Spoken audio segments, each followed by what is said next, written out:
truth is the most convincing story that maps onto reality, and that's why the central narrative is falling apart. Right now in the United States, people should not be walking around with masks. We must see the central narrative for the fiction that it is. We are Americans. While elections are sometimes messy, this was a secure election. The founders began the fight for human liberty and self-governance, and it's up to us to finish the job. I'll tell you what, we are in a truth emergency right now. This is the end game.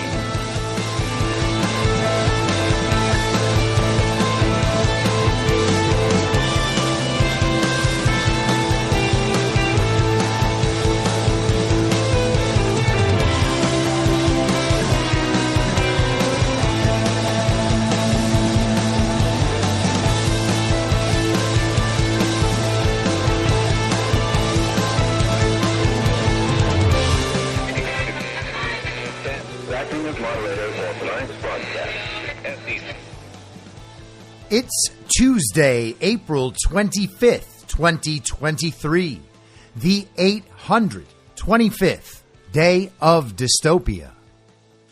I'm your moderator, Chris Paul. Let's be reasonable. A warm welcome and hello to all of you listening to the podcast on the day of its release. The only way to do that is by becoming a paid subscriber at imyourmoderator.substack.com. You can do so for as little as $50 a year or $5 a month.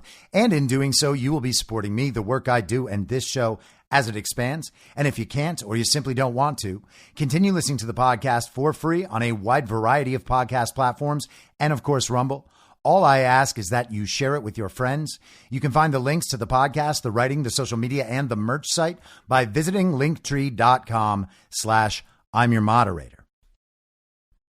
Welcome back to the show. I am sorry about my absence. Thursday last week, I intended to get an episode up. I was halfway through recording that episode, and my flight to Phoenix for GART got canceled.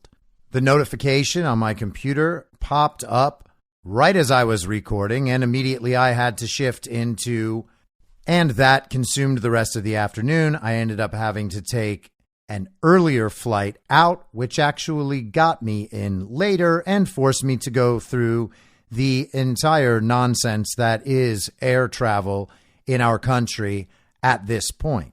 I thought I'd have an episode up, but life circumstances made that impossible.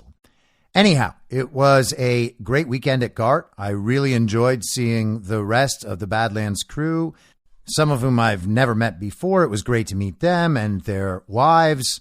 It was wonderful to meet all the supporters of Badlands Media and of my show. I loved seeing You Sound Vaccinated t-shirts. Thank you, everyone who handed us gifts and cards or asked questions about our ideas, offered ideas of their own. It's always really nice to interact with real people in a location where you can be pretty sure that no one is going to run away screaming from something you said that they don't like. It was great to meet some of our sponsors. It was awesome being on panels with some people who I've never had a chance to interact with beyond cordial greetings in Zoom meetings and whatnot. But it was a busy weekend with a lot of travel, and yesterday I was just in no mindset to try to get a show up. So I hope you'll forgive me. A lot happened over the weekend. A lot has been happening in the world in general, and we're going to catch up with some of that over the course of this week. Today I want to focus in mostly on Joe Biden, but it bears mentioning that within the last week, we've seen some major media exits. Last week, in the days following the settlement in the Fox Dominion lawsuit, Dan Bongino and Fox parted ways. They said it was over a contract dispute. They couldn't reach terms, and now Bongino is off doing his own thing. I was a big fan of Bongino throughout 2020 and became pretty disappointed when he stopped talking about election fraud in early 2021. And while I don't imagine I would agree with any of his reasons for doing that, I still generally think he's probably a good guy, and we'll wait to see what step he takes next.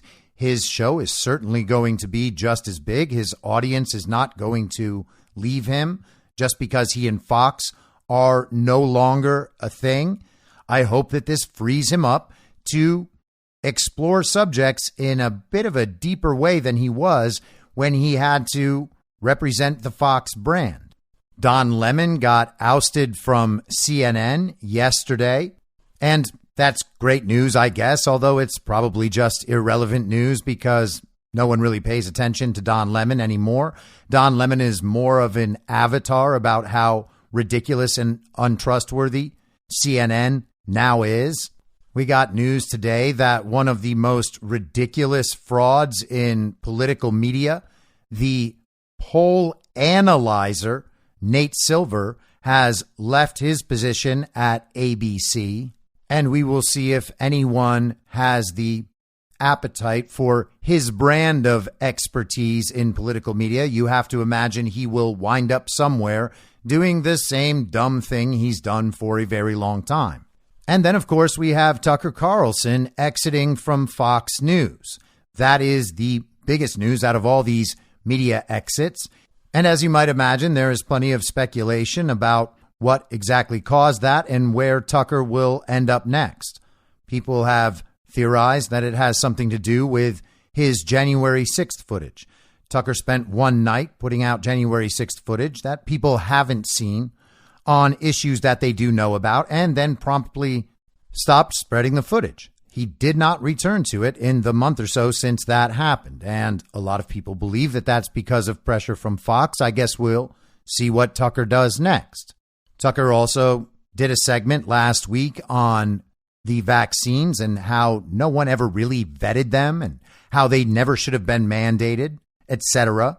And Robert F. Kennedy Jr., among others, think that that has something to do with Tucker and Fox parting ways. Fox, of course, being the mainstream regime propaganda media they are, depends on pharma advertising, and they have to go along with the pharma narrative. Maybe that had something to do with Tucker's exit.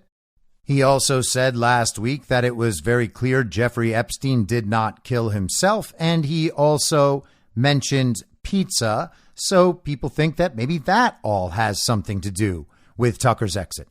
And the truth is, maybe all of that does have something to do with Tucker's exit. I find it particularly interesting that Tucker and Bongino are both out within the week that the Fox and Dominion lawsuit ends. Now, again, we discussed last week what this settlement means. It's being portrayed in the media as if Fox admitted that the hosts were lying, hence the nearly $800 million settlement. The idea being that there's no way Fox would have paid that money to settle if Dominion didn't have them dead to rights. But all you have to do is look at the discovery docs in the Dominion lawsuit to know that Dominion did not have them dead to rights. The only way to make this lawsuit go away and preserve the regime was to create a settlement like this. And you'll recall that the judge in the case prohibited the evidence from being shown to the jury, declaring as a matter of fact that Fox's claims were all false, without the jury having ever examined those claims. You can go back to last week's episodes for more on that. But the point is, if this lawsuit actually carried through to the point where a jury would see evidence and a decision would be made, there would be no way to find in favor of Dominion, and there would be no way to cover up to the public what evidence was actually available in this trial from Dominion's own discovery. You might recall the HBO documentary Kill Chain that has expert witnesses and many prominent Democrats acknowledging that the machines used in our elections really are a problem. They cannot provide accurate results, and they are wide open and vulnerable to hacking and other various types of manipulation. All of that has been long known. It is therefore impossible for Dominion to win defamation suits when the evidence is presented and available, because the claims about Dominion simply are not false, and Dominion's own discovery shows that. So Fox did the only thing that could protect both Fox and Dominion, both prominent aspects of the regime, with similar overall goals and align interests. The only way to protect both entities is to settle. Dominion could not win the case, and Fox can't win the case, not because the facts aren't on their side and a jury wouldn't find that Dominion simply could not prove defamation, but because if Fox won by showing that Dominion machines don't work, then Fox has to admit to its viewers that it has ignored this problem for 2.5 years and is still covering it up now. And apparently, no one in Con Inc. media has figured this out. They all just listen to one another's claims about what this settlement means and think that that supports the fact that they've ignored all of this for 2.5 years. They are all still relying on debunkings from the mainstream media and social media platforms. This is one of the most censored claims in our society, and we still have mainstream conservative media pretending that none of it's true and that all of it should have been censored. And as soon as they restate all of these slogans over again, they talk about how they're the truly pragmatic and responsible people. All they want to do is win. And that's why they're supporting Ron DeSantis and ignoring every single claim about election fraud. They want to win in the rigged system, which requires them to keep the system rigged. If they admit that the system is rigged, as all of the country is discovering right now, well, then they look like they've spent the last 2.5 years covering for the regime and lying about it, which it turns out is exactly what they've done. It's like they don't care that much about winning. So Bongino and Tucker, two of Fox News' biggest stars, are out within 1 week, and the company is losing value quickly, as you might imagine. Viewers have virtually no reason to tune in to Fox anymore, unless for whatever reason you're the sort of normie Republican who loves Hannity or Laura Ingraham or Mark Levin. Why else would anyone tune into a network that clearly hates its own audience? To the extent that it matters, and they're not just going to go be controlled opposition somewhere else, Tucker and Bongino are probably the two most pro-Trump hosts that Fox News had. And that could have certainly been the reason as well. Maybe Tucker and Bongino got sick of working for a company that makes them look like they are peddlers of propaganda and not the truth seekers and truth speakers they brand themselves to be. So we'll see what happens. There have been rumors about where Tucker will end up, everywhere from CNN to OAN. People throwing out numbers like 25 million a year, 50 million a year. I think both of those are probably low balls if you're Tucker Carlson at this point. The truth is, if he really wanted to make money, he should just go independent. There's a lot of Americans out there who will pay $5 a month or $10 a month to get all of Tucker Carlson's content, particularly if he embraces the fact that he is no longer under corporate control and gets to speak his mind. He should do the sort of thing that I've been suggesting everyone with massive platforms do in the last couple of years, which is to go do their own thing on one of the free speech platforms and actually just charge for their content because people will pay it. And if they do start speaking the truth about the things that weren't okay to discuss on Fox, they will have no problem attracting and keeping an audience. But we shall see. We will learn a lot about their motivations based on what their next steps are. So let's get into the status of the issues swirling around the fake president and his family. Last week, Donald Trump released what is surely his shortest presidential video statement on Truth Social, just asking one simple question, and here it is. Where's Hunter? And that's it. That's the statement. Where's Hunter? This question was asked quite a lot in 2020 in the lead up to the 2020 election. Where is Hunter? Where is Hunter? And a lot of people speculated at the time that Hunter had been perhaps taken into custody or had maybe flipped. And a lot of those theories revolved around how the Hunter Biden laptop ended up being left at J.P. McIsaac's computer repair shop in Delaware. How is it possible that Hunter Biden left a laptop there with all of the evidence of the things he'd been doing over the years, the drugs, the hookers, the weird sexual relationship with his brother's widow and her sister, the breakdown of his relationships, the corruption within the family, and, of course, evidence of the Biden family's political corruption around the world with our foreign adversaries, all for regime projects raking in huge money that spans decades. How did Hunter leave a computer with all of that at a repair shop and never return to pick it up, even though he had been contacted multiple times by the repair shop? The repair shop had contacted the FBI. And for months, nothing had been done until late 2019. The FBI finally took that laptop into their possession. That laptop contains evidence of the Biden family's dealings with Ukraine and China and Russia, among others.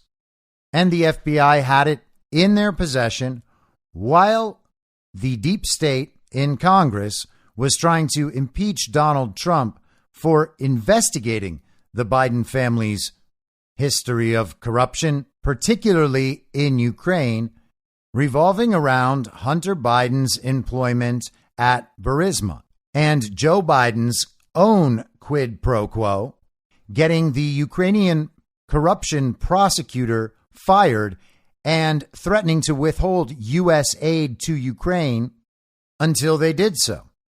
Something about that story just never made sense to a lot of people. It doesn't make complete sense to me, even as a degenerate crackhead, as Hunter Biden surely is, a man who lost his computers and phones all the time. That history is available on the laptop. Marco Polo has analyzed all of this extensively.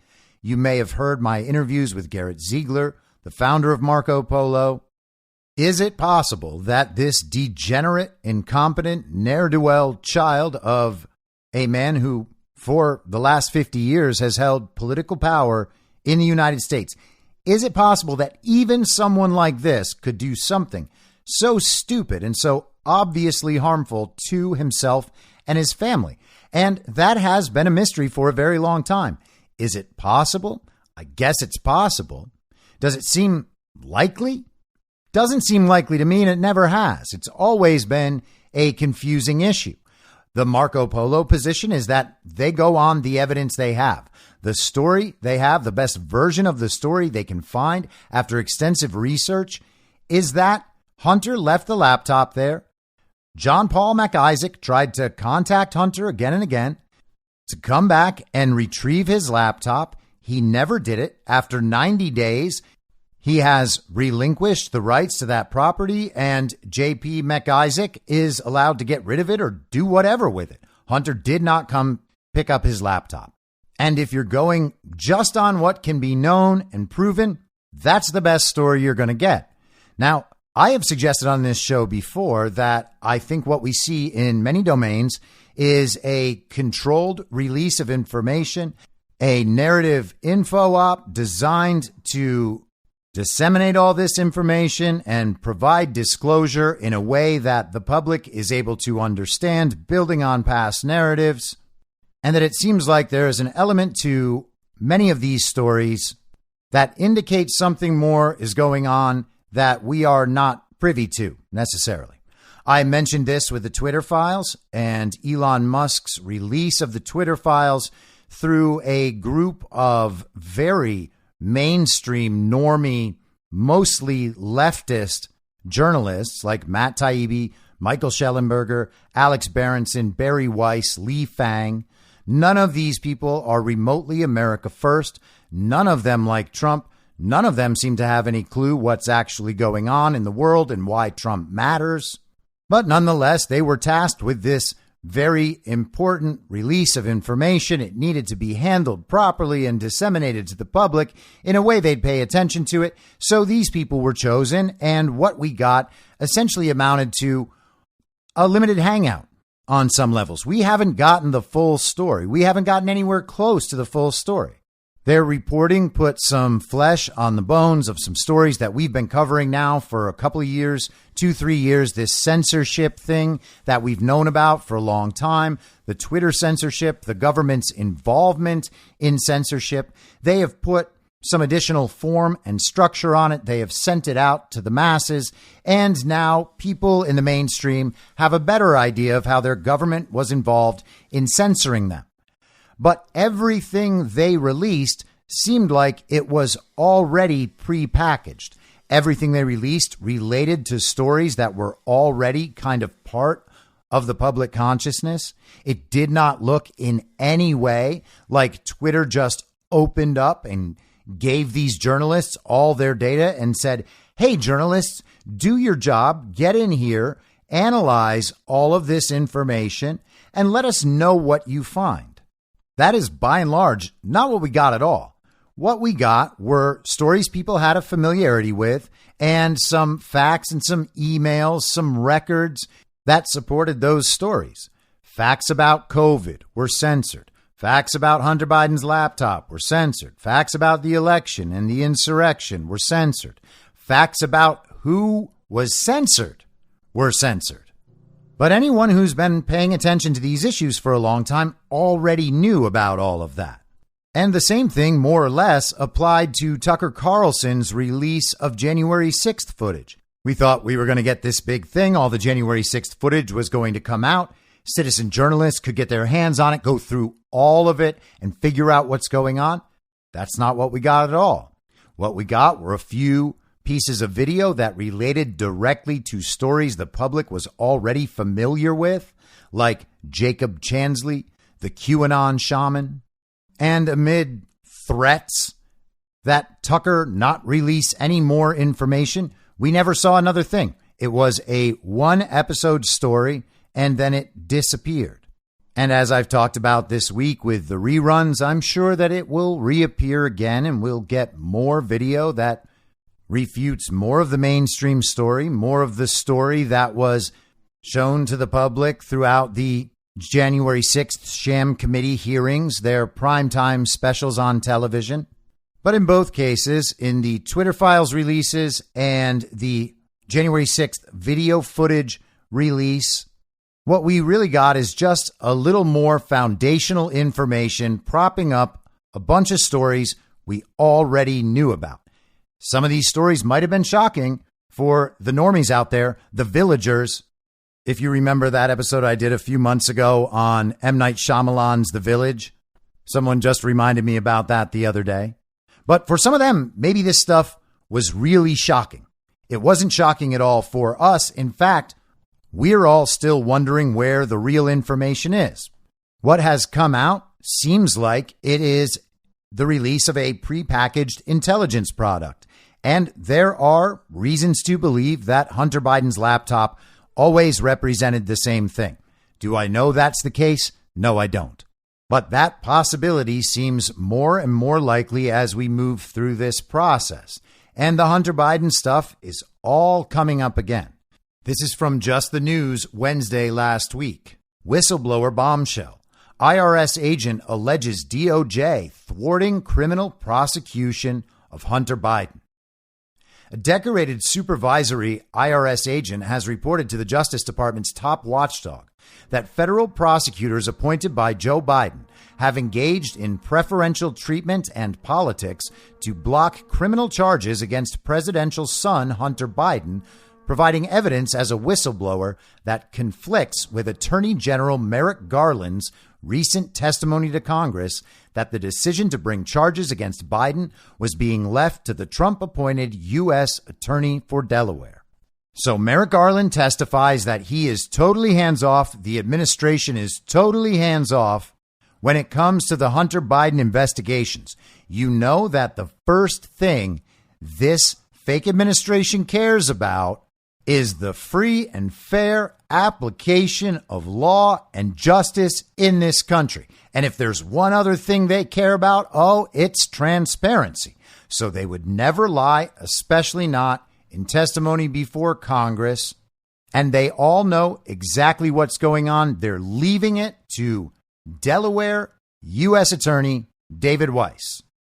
According to a letter from the Whistleblowers attorney Mark Lytle to Congress obtained by Just the News, the IRS agent revealed he is seeking to provide detailed disclosures about a high-profile, sensitive case to the tax writing committees in Congress, which have special authority under federal tax privacy laws to receive such information. That could pave the way to share the details with other committees in the coming weeks. The letter does not state that the whistleblower disclosures are related to Hunter Biden.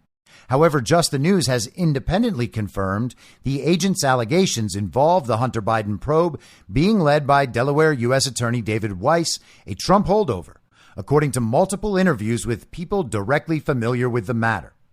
In a letter Wednesday to Republicans and Democrats overseeing multiple oversight committees in Congress, Lytle wrote, "The protected disclosures, 1, contradict sworn testimony to Congress by a senior political appointee.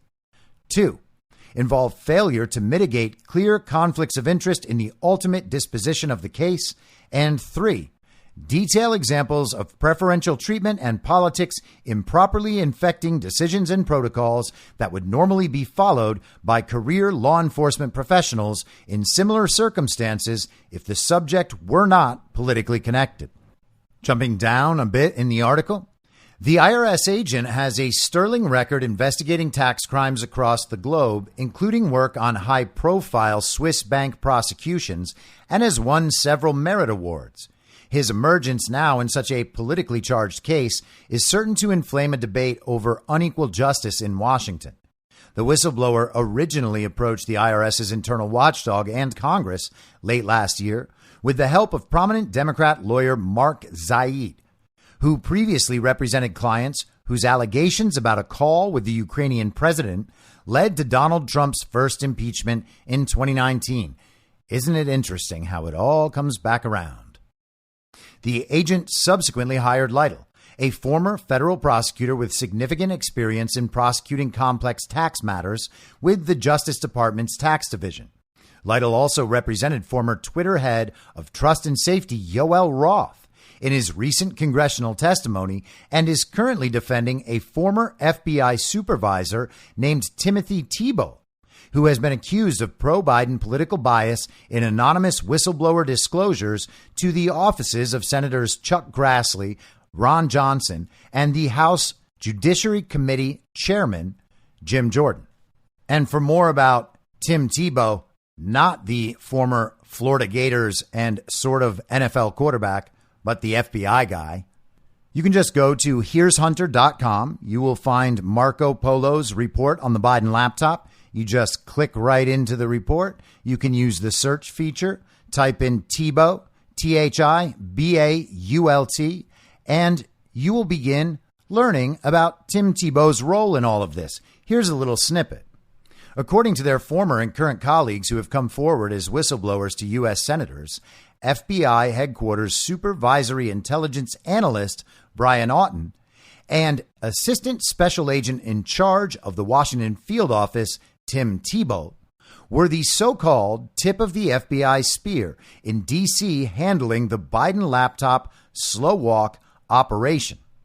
Auten evidently opened a so-called assessment in August 2020, just 3 months before the presidential election, which threw cold water on the Bureau's already beleaguered investigation, which was being managed by the Baltimore field office.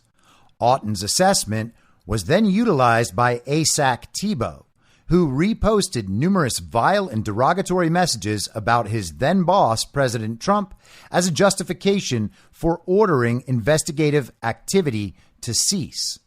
And there is another interesting section about Biden whistleblower, I guess we can call him, Tony Bobulinski. ASAC Tebow was not in D.C. that day, and that day being the day Tony Bobulinski met with the FBI. But 4 of his colleagues, SAC of the Criminal and Cyber Division Jim Dawson, Supervisory Special Agent Giulio Arseni, Bill Novak and Garrett Churchill, met with Bobulinski. Novak and Churchill even videotaped Bobulinski's interview and impounded his devices. Following the interview, ASAC Tebow repeatedly assured Bobulinski's attorneys that the FBI agents Tony met with would follow up with him regarding the evidence he provided. The agents never did. But back to just the news. Lytle told lawmakers in his letter that the IRS agent has also disclosed his concerns to both the Treasury Department Inspector General for Tax Administration and Justice Department Inspector General Michael Horowitz, the same watchdog who unmasked FBI abuses during the Russian collusion case. People directly familiar with the case have described the disclosures to Just the News as focused primarily on improper politicization of the case at the Justice Department and FBI headquarters rather than at the IRS or the Treasury Department. Specifically, the agent has provided evidence that at least 2 Biden DOJ political appointees in U.S. attorneys' offices have declined to seek a tax indictment against Hunter Biden, despite career investigators' recommendations to do so and the blessing of career prosecutors in the DOJ tax division. He also alleges that Weiss told agents on the case that the Delaware U.S. attorney asked to be named a special counsel to have more independent authority in the probe, but was turned down according to interviews. The agent also alleged that specific DOJ employees placed strictures on questions, witnesses, and tactics investigators may be allowed to pursue that could impact President Biden, according to the interviews. The sources said the agent's decision to blow the whistle was prompted by sworn testimony from Garland that Delaware U.S. Attorney Weiss had full authority, free from political pressure, to pursue a case against Hunter Biden in any part of the country, according to the interviews. And skipping down once again, one of the issues key to the whistleblowers' concerns involves which U.S. Attorney's office has the authority to bring criminal tax charges and where. The whistleblower alleged that Trump-appointed U.S. Attorney David Weiss could not legally bring charges in Delaware. Because of where Hunter Biden lived at the time his tax returns were filed, Weiss needed the permission of Biden-appointed U.S. attorneys in other districts to bring charges outside of Delaware. The agent alleges 2 such U.S. attorneys appointed by Biden declined his requests, according to interviews. The DOJ IG has deemed the agent's allegations to be credible and serious enough to gather and preserve the corroborating documents and seek witnesses, according to the interviews. IRS cases involving uncharged defendants are covered by extraordinary privacy protections under the law, even when a person has acknowledged he is under tax investigation. However, the tax secrecy laws explicitly authorize disclosures to the committees in Congress with jurisdiction over tax laws, such as the House Ways and Means and Senate Finance Committees. Both committees received the letter from the Whistleblowers Council seeking an invitation to testify to both sides of the political aisle about the controversy. So things are really heating up in Biden world. The congressional committees, as relayed by James Comer a couple of weeks ago, have now acquired the bank records which support the claims made by the Ron Johnson, Chuck Grassley report in 2020 that all of this money from our foreign adversaries was pouring into the Biden family. They say they have records now from Cathay Bank and elsewhere that suggest the Bidens received tens of millions, if not hundreds of millions of dollars that they then directed through their various shell corporations. And last week, we found out that there are potentially another 6 members of the Biden family who are being looked at. That brings the total to 9 Biden family members directly benefiting from the Biden's foreign dealings in political corruption. And of course, as we mentioned the other day, we now have testimony indicating the Biden campaign's direct involvement in producing the letter from 51 former intelligence officials that claimed that the Hunter Biden laptop was a product of a Russian disinformation campaign. Miranda Devine wrote about this in an article titled "The Left Ignores the Real Biden Delaware Drama to Satisfy Their Bias." This is from the New York Post, also Wednesday last week. And in the article, she writes, Take the bombshell this week from former acting CIA Director Mike Morrell. In a sworn interview, Morrell has admitted it was Joe Biden's presidential campaign that prompted the infamous letter in which Morrell and 50 fellow former intelligence officials falsely claimed that material from Hunter Biden's laptop published by the Post before the 2020 election was Russian disinformation. Sources on the House Judiciary Committee have confirmed. Tony Blinken, now Secretary of State, was the Biden campaign foreign affairs advisor who urgently phoned Morrell in October 2020 to suggest the laptop was a Russian plant. We can prove that the entire purpose of this letter at the outset was to influence a presidential election with some of the most senior people who have ever been in our intelligence community, using the imprimatur of their security clearances to pave the way for Joe Biden's presidency. Congressman Matt Gaetz told Steve Bannon's War Room podcast this week. Morrell, now a CBS contributor, was deposed last week by the House Judiciary Select Subcommittee on the weaponization of the federal government. And isn't that amazing? The former intelligence official who got 50 other intelligence officials to sign their name to this letter on behalf of the Biden campaign in an effort to explicitly disinform the American public is employed by CBS News. He admitted that after the call from Blinken, he solicited signatures for his letter from 50 other intelligence officials. Morrell wanted to be Joe Biden's CIA director, got a call from Tony Blinken, who was representing the Biden campaign, saying, "Gee, Mike, doesn't this Hunter Biden laptop look like Russian disinformation?" said Gaetz. Morrell testifies that then triggers him to be the ringleader of an enterprise to go to others and to put together a letter for the specific purpose of use by Joe Biden in the presidential debate. We can prove that and much more. That's what Matt Gaetz is saying at this point. Said it the other day on War Room. The committee has also interviewed a former advisor to ex-CIA Director John Brennan and Obama White House alum Nick Shapiro, who cooked up the letter with Morrell and delivered it to Politico. And later in the article, Miranda Devine mentions the Merrick Garland issue as far as this IRS whistleblower is concerned. She writes, in sworn testimony to a Senate oversight hearing on March 1st, Garland was grilled about the Delaware investigation into Hunter by Senator Chuck Grassley. Garland was asked whether Weiss had, quote, sought permission of another U.S. attorney's office, such as in the District of Columbia or California, both places where Hunter has lived, to bring tax-related charges. If so, was it denied? Garland replied that he did not know, but went on to insist that Weiss has been advised that he has full authority to bring cases in other jurisdictions if he feels it necessary. He is not to be denied anything that he needs, and if that were to happen, it should ascend through the department's ranks, and I have not heard anything from that office to suggest that they are not able to do everything that the U.S. attorney wants to do. Now, it's possible that Garland is lying. It's possible that he's being honest and doesn't know any of this stuff because he's completely out of the loop, which would suggest that there is a lot more we can speculate on but can't be sure about happening in the background there.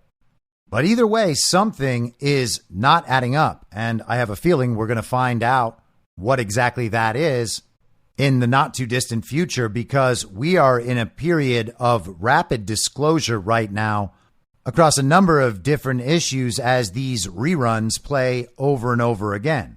Now, speaking of Antony Blinken, I mentioned the other day that Colonel John Mills on War Room suggested that Mexico's government was no longer taking phone calls from the fake administration's Secretary of State's office in regard to handling the cartels or any of the border situations.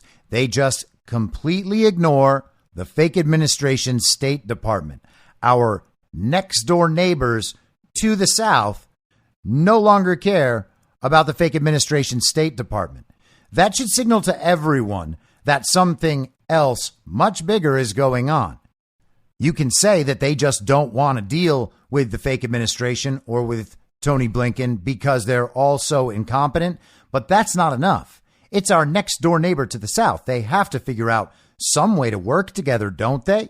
They can just ignore the State Department of the United States of America? How have we gotten to this point? Oh, by the way, Mexico is considering joining BRICS. Mexico, our neighbor to the south, is not going to continue down the path hand in hand with the United States and the global regime. They're no longer interested in trading in fiat regime bucks. How is that possible? Well, it's probably because no one in the world takes these people seriously at all, and the problem has grown worse. This is Breitbart from Thursday. China says it has no time to deal with Antony Blinken.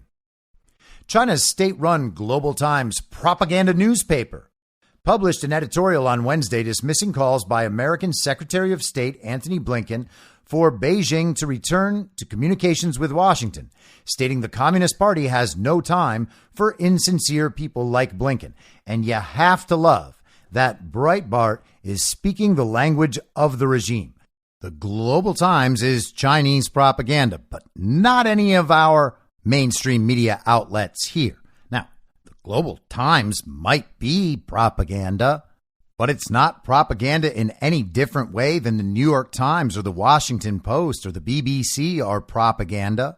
Breitbart didn't exactly go hard on election fraud claims. Breitbart is propaganda to some extent. It's just funny how they can always do it when it's information from abroad. The Times was apparently responding to remarks Blinken made during his visit to Japan this week, during which he attended a meeting of the top diplomats of G7 member countries.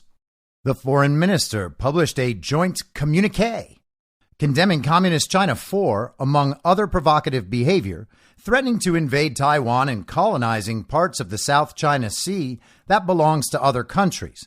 Now, again, Taiwan is part of China, according to official U.S. policy, the One China policy. Why is Breitbart pretending otherwise?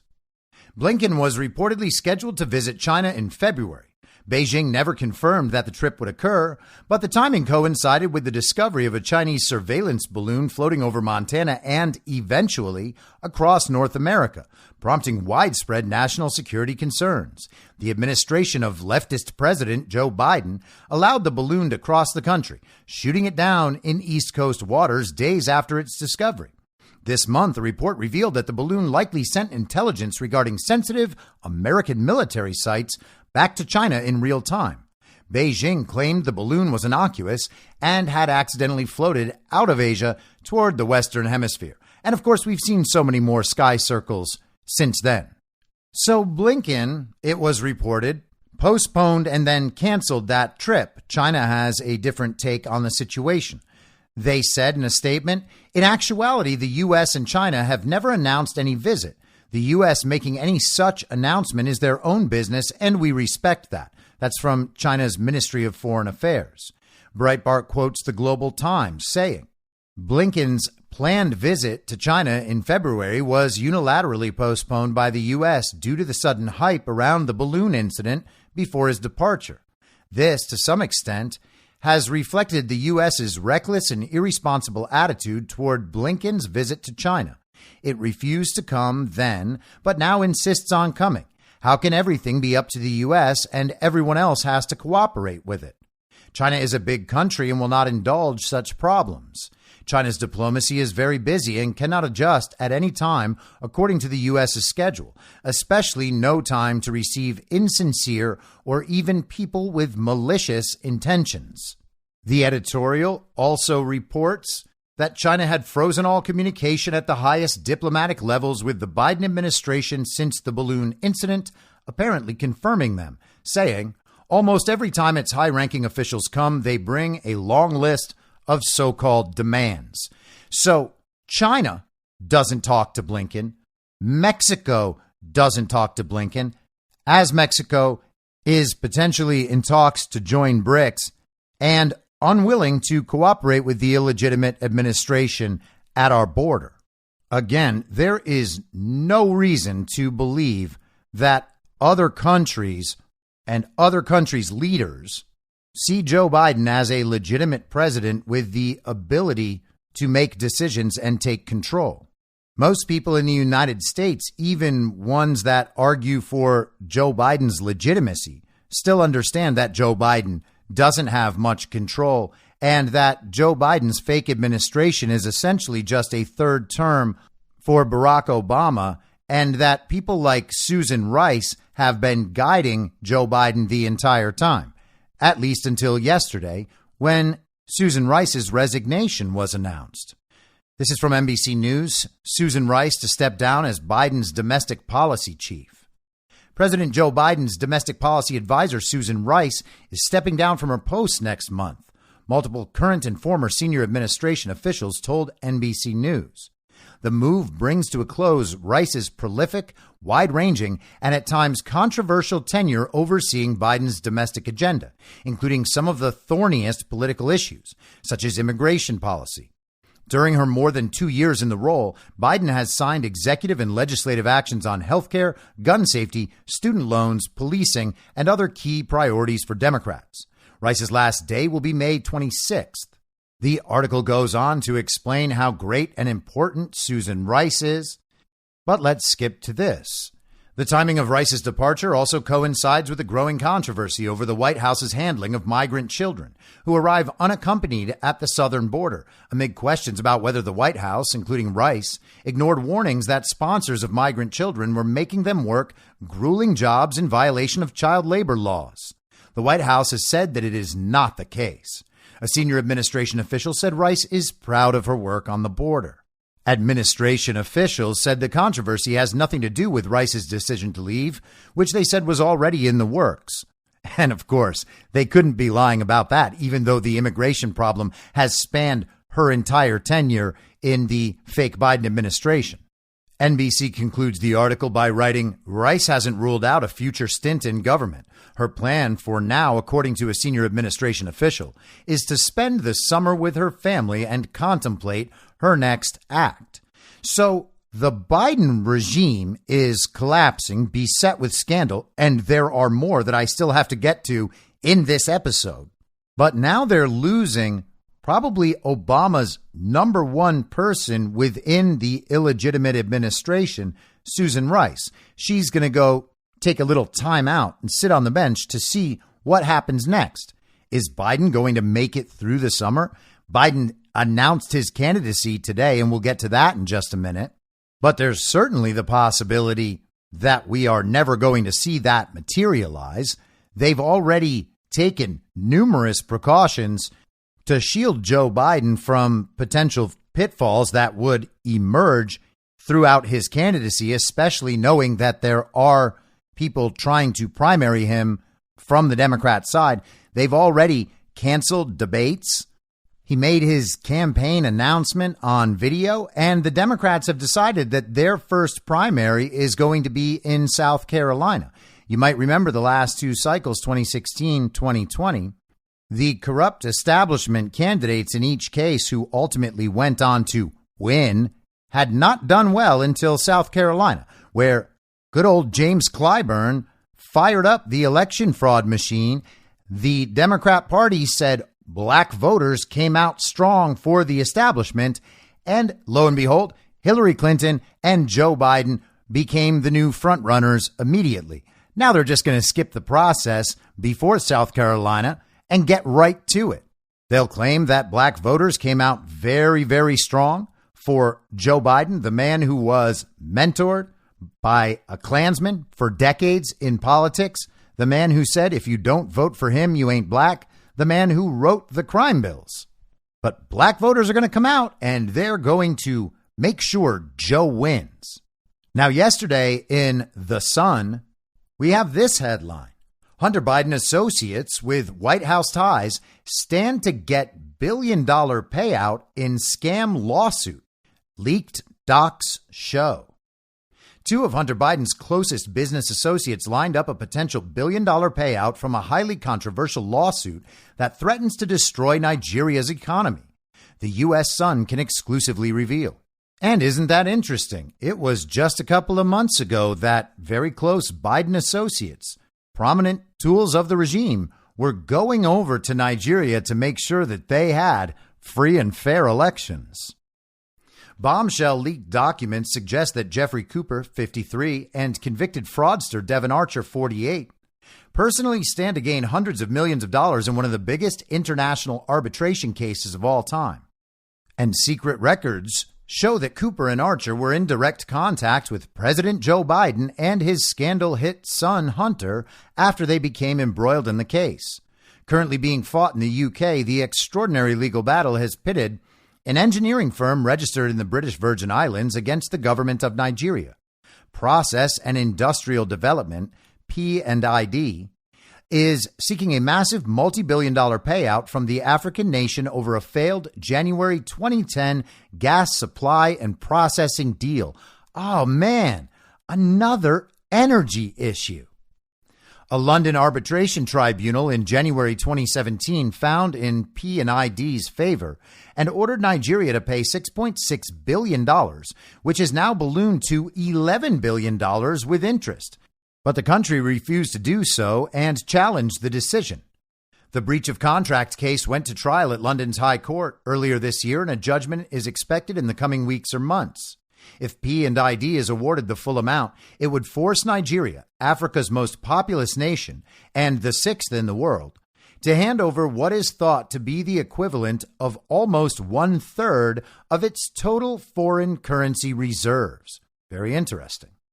Furious Nigerian President Muhammadu Buhari described the case as a scam in a speech at the United Nations in 2019. And lawyers for the country argued in court that the 20-year gas deal was a sham and that P&ID had later bribed Nigeria's legal team in the arbitration to sabotage its strategy.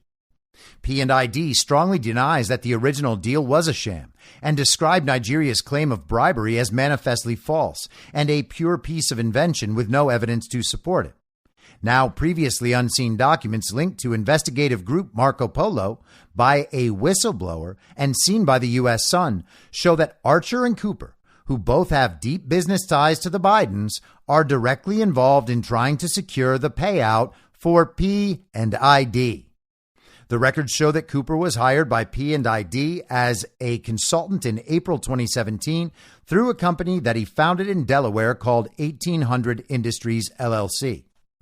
In that deal, P&ID agreed to retain the services of 1800 Industries in exchange for 10% of any payout it helps obtain from Nigeria in excess of $200 million. An email from Archer in May 2017 shows that he was already involved in trying to secure the reward at that stage. Archer says in the email, "Jeff and I have been engaged by the client to help facilitate the collection of the award." Then in May 2018, 1800 Industries entered into a confidential assignment of proceeds agreement with high-powered law firm Boies Schiller Flexner and Archer, who has been a long-standing Boies client. In that agreement, 1800 agreed to hand Boies half of its 10% of the reward after notifying the law firm and Archer of its receipt. A side note from the 2019 email to Archer by one of his advisors in the P&ID matter states that Archer, quote, will enjoy 5%, end quote, of the eventual settlement. Archer is believed to owe substantial fees to Boies for representing him in a fraud case he was convicted for, which may help explain why his 5% of the settlement would go to the law firm. Boies also employed Archer's business partner, Hunter Biden, from 2010 to at least 2016. The court battle over the payout was brought to the U.S. in March 2018 when P&ID sought to have the District Court of Washington, D.C. enforce the U.K. arbitration ruling. That U.S. case remains open pending the upcoming decision of England's High Court. So basically, you've got Hunter Biden and his associates of Joe and Hunter's, trying to make sure that this massive and potentially totally unjustified payout actually happens from Nigeria's government and that the Bidens get to share in part of that reward. The assumption here would be that somehow the political weight of the Biden family would help secure this payout. It sounds like they're signing Joe Biden up and therefore the U.S. government up to the extent that the regime is the U.S. government to serve as collection men, essentially. They're basically like the heavy in a mafia scam. They're going to exert force to get Nigeria to pay up. And once Nigeria pays up, they're going to get part of the money for exerting the force they exerted. Once again, the Biden family meddling in foreign affairs for a profit. Where is our promised return to decency? Well, it's certainly not in Arkansas. Garrett Ziegler, who, as I said, authored the Marco Polo report. He is the founder of the Marco Polo Research Group. He posted this yesterday, citing an article from Arkansas Online describing the situation between Hunter Biden and a woman named London Roberts, who Hunter Biden fathered a child with and has refused to pay child support. He's also refused to essentially participate in the court case, although he has now been ordered to appear. Here is the post and the citation from Ziegler. Hunter Biden must appear in all court hearings concerning his Arkansas paternity case, including one scheduled for May 1st. Independence County Circuit Judge Holly Meyer ruled Monday. Meyer expressed frustration during a Zoom hearing Monday with attorneys for Biden and London Roberts. From now on, I want both of your clients at every hearing I conduct, Meyer said. I will no longer allow us to excuse clients because it is interfering with the progress of litigation, which is taking way too long to get over simple points.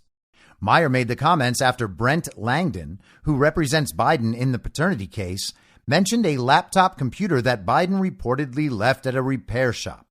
Langdon said Garrett Ziegler, a potential expert witness in the case, professes to be an expert on the contents of the laptop, which reportedly contains some income tax records. There has never been, to my knowledge, an acknowledgement that this so-called laptop, he continually calls it Hunter Biden's abandoned laptop, Langdon began. Well, let's clear that issue up right now, said Meyer. Is it your client's laptop or not? Your Honor, I'm not involved in all of that stuff, said Langdon. It's not my client's laptop as far as I know. Meyer said she holds clients to what their attorneys say in court. Is it your client's position, you're representing this to the court, that it is not his laptop? The judge asked. Your Honor, I am not in a position to even begin to answer that question, Langdon said. Meyer denied to issue a restraining order requested by Langdon. Meyer scheduled an in-person hearing for 9 a.m. May 1st at the Independence County Courthouse in Batesville. London has a 4-year-old daughter. The child, initially referred to in the case as Baby Doe, was born in August 2018. A paternity suit followed in May 2019. A DNA test showed with near scientific certainty that Hunter Biden is the girl's father, Meyer declared in a January 2020 order. That month, the parties agreed on temporary child support until the issue was resolved. In March 2020, Biden and Roberts reached an agreement to settle their paternity and child support suit. His request to have his child support payments adjusted reopened the case last year. In December, Roberts' attorney filed a motion to change the child's name to Biden, saying the, quote, Biden name is now synonymous with being well-educated, successful, financially acute, and politically powerful. A 4-page rebuttal by Biden's attorney demanded, quote, strict proof thereof that such request is in the best interest of the child, end quote. Discovery is the formal process of exchanging information between parties about the witnesses and evidence they'll present at trial, according to the American Bar Association. Meyer has scheduled a bench trial for July 24th through 25th in Batesville. So the return to decency that we were promised doesn't include the recognition of this child as Hunter's daughter or Joe's granddaughter. You'll remember that they didn't bother putting a stocking on the White House mantle for this baby, and Hunter is refusing to pay child support. Now, with all of this going on and all of the oxygen in the mainstream bubble being consumed by the stories about the media exits of people like Tucker Carlson and Don Lemon, Joe Biden has moved into another totally undeclared war situation, this time in Sudan. The illegitimate White House released this statement on Sunday.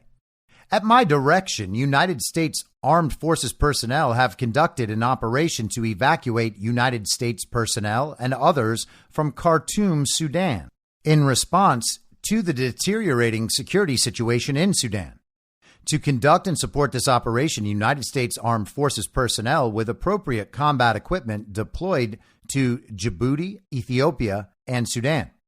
United States Armed Forces personnel will remain deployed in Djibouti to protect United States personnel and others until the security situation no longer requires their presence, and additional forces are prepared to deploy to the region if required.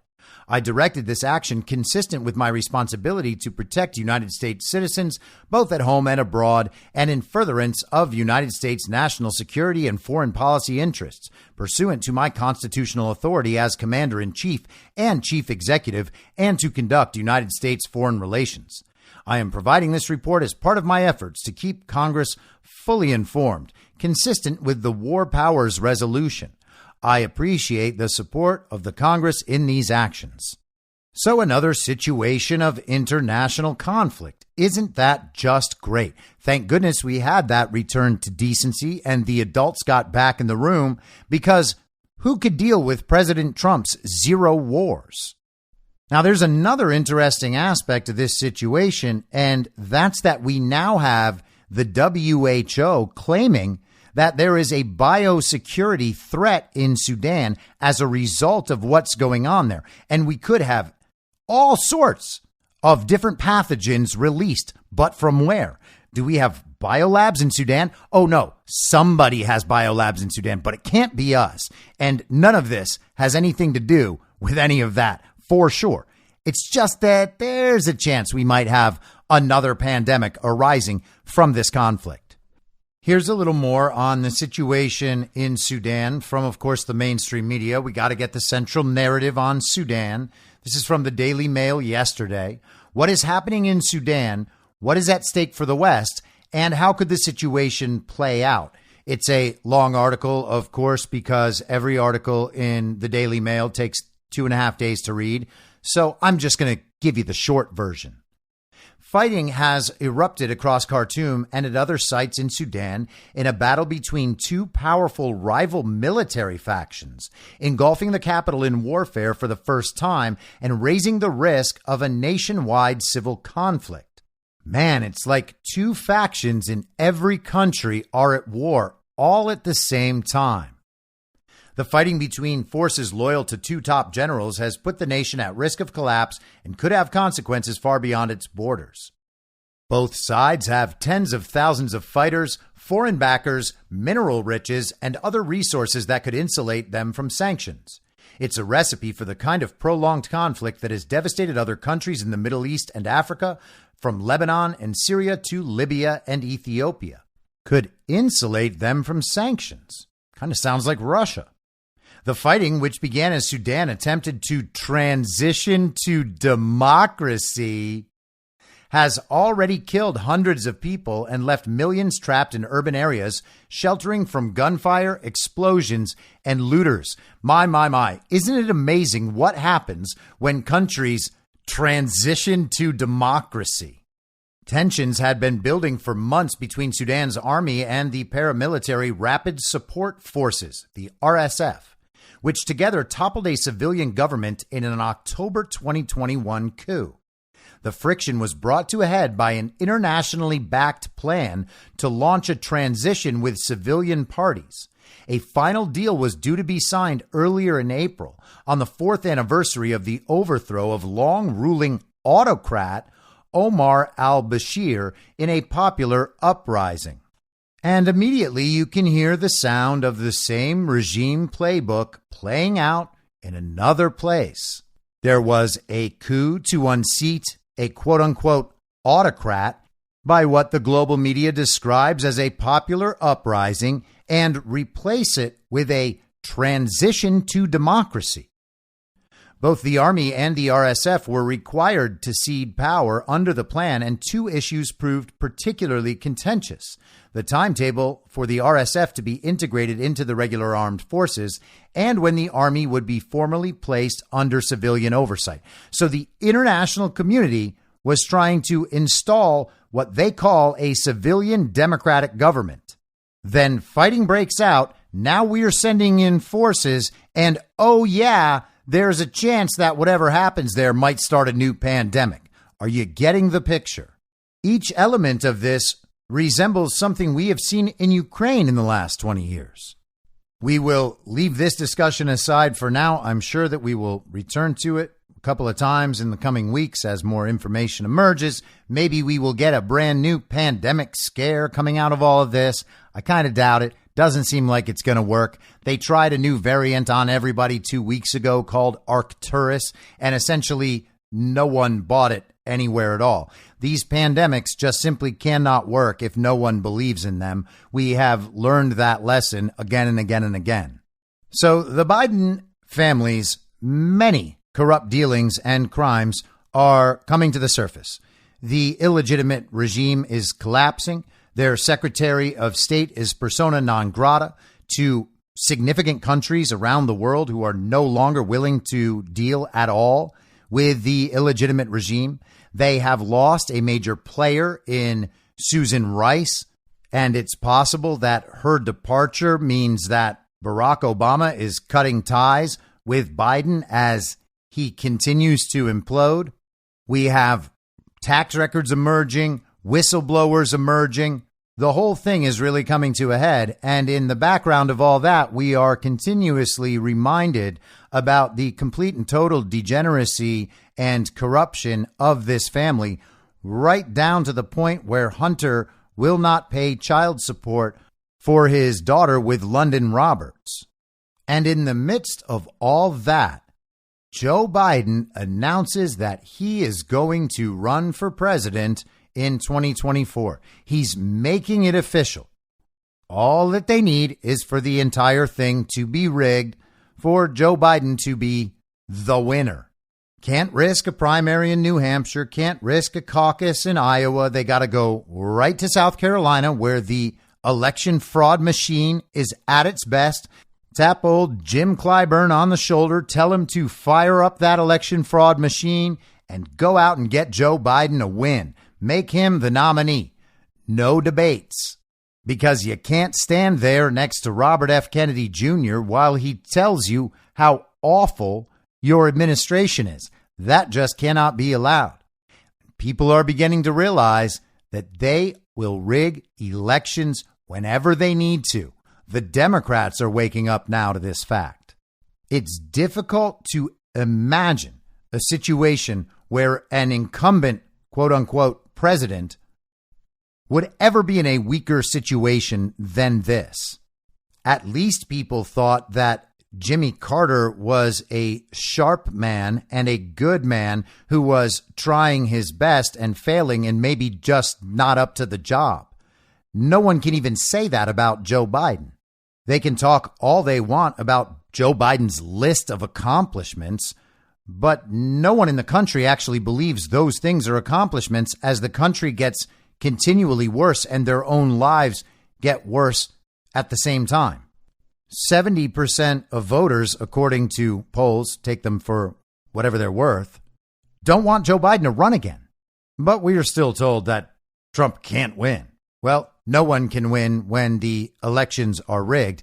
And if elections are rigged, then elections don't matter. And we have to solve the problems another way. The problems still must be solved. Donald Trump released a statement today in response to Joe Biden running. And here it is. Take the 5 worst presidents in American history and put them together, and they would not have done the damage Joe Biden has done to our nation in just a few short years. Not even close. Thanks to Joe Biden's socialist spending calamity, American families are being decimated by the worst inflation in half a century. Banks are failing, our currency is crashing, and the dollar will soon no longer be the world standard, which will be our greatest defeat in over 200 years. Real wages have been falling 24 months in a row. In other words, under Biden, workers have gotten a pay cut each and every month for 2 straight years. We have surrendered our energy independence, just like we surrendered in Afghanistan. which we had just a short time ago, and the price of gasoline just hit a 5-month high, and it's going much higher than that. Under my leadership, we had the most secure border in U.S. history by far. Never had a border like this. Under Biden, the southern border has been abolished and millions of illegal aliens have been released into our communities. What's happening now is beyond belief. They're coming in from mental institutions and prisons. They're all being emptied. They're being dumped into the United States of America. Many of these people are very dangerous. They're being dumped. We're like a dumping ground. Our cities have been overrun with homelessness, drug addicts, and violent criminals who are being released from jail en masse with no retribution whatsoever, while law enforcement is weaponized against law-abiding conservatives or Republicans or people they just don't like. Our children are being indoctrinated and mutilated by left-wing freaks and zealots. The senior ranks of our military have gone completely woke, and our military is suffering greatly. Biden has totally humiliated our nation on the world stage, starting with the Afghanistan disaster, perhaps the most embarrassing event in the history of our country. It meant so much to our enemies when they watched that horrible retreat. Russia is teaming up with China. Iran is days away from a nuclear bomb, not even thinkable. Ukraine has been devastated by an invasion that would never, ever have happened if I was president. And Joe Biden has led us to the very brink of World War III. They say Trump was right about everything. Well, I'm not predicting World War III, but I will say this. We're very close, and they're only talking about nuclear weapons. On top of it all, Biden is the most corrupt president in American history, and that's not even close. Nobody can believe what's going on, with, again, no retribution whatsoever. With such a calamitous and failed presidency, it is almost inconceivable that Biden would even think of running for re-election. You know what happened in the last election? They cheated and they rigged the election.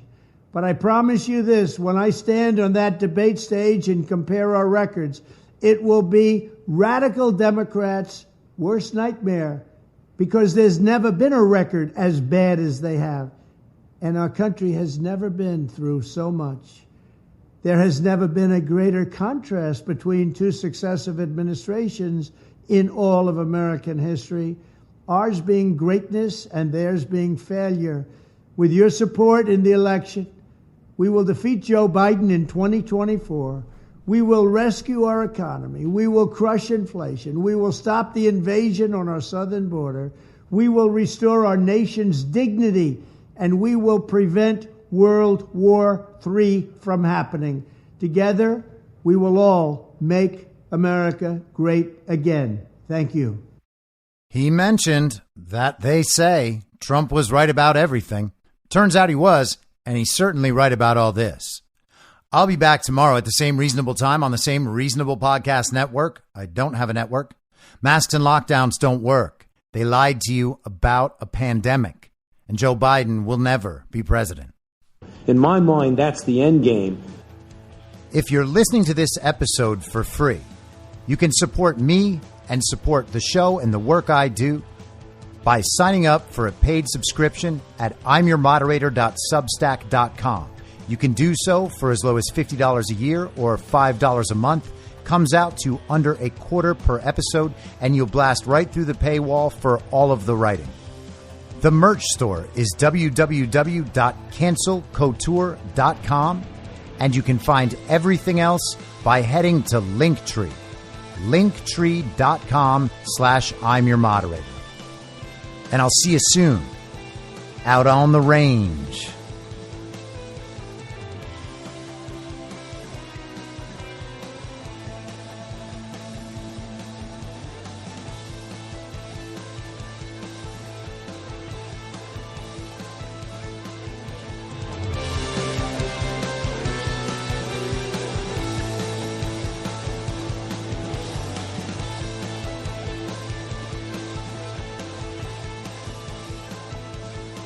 It's happening!